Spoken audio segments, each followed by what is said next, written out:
Ben, on va faire la même chose pour le gabarit B, la même chose que ce qu'on a fait pour le A. On va indiquer que le gabarit B, je le sélectionne entièrement, clic majuscule clic, il va être il va être l'enfant du gabarit C. Donc, option de gabarit pour gabarit B, d'après le gabarit C. OK. Et voilà, il subit le gabarit C. Quand je double-clique sur le gabarit B, je vois la numérotation et le fond gris qui viennent du gabarit C. Donc oui, le gabarit C, on peut considérer que c'est un super gabarit qui s'applique sur d'autres gabarits. Et ça se crée simplement en indiquant d'après. Hein.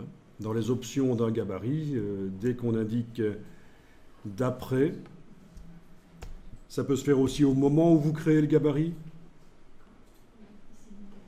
Dans la boîte ici, il y a l'option d'après.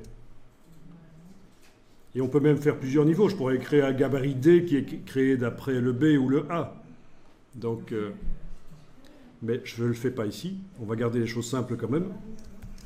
Ah oui, c'est sûr que l'idéal, c'est de créer les gabarits avant de commencer à faire la mise en page et d'amener les vraies images et le vrai texte. Du coup, on peut commencer par exemple... C'est sûr, on crée la structure et puis après on va peupler avec le contenu. Et vous pouvez aussi démarrer d'un document déjà existant.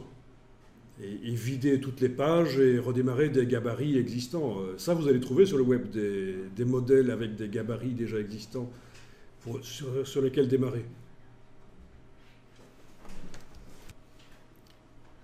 Donc ici, en principe, si je modifie le gabarit C, ça a de l'influence sur le B et le A, qui eux-mêmes ont de l'influence sur les pages.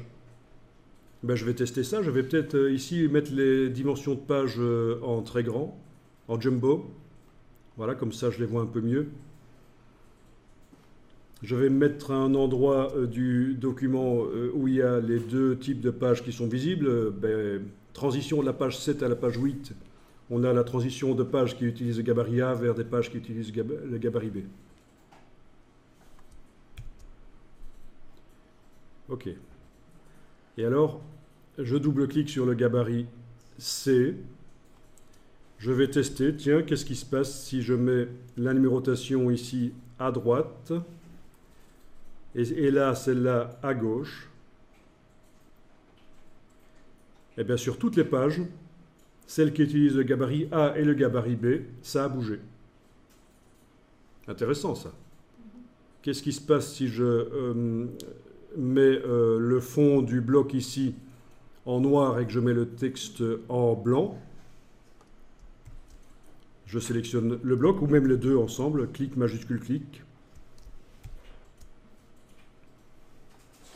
Fond du bloc en noir, donc case de fond en avant-plan, noir, voilà.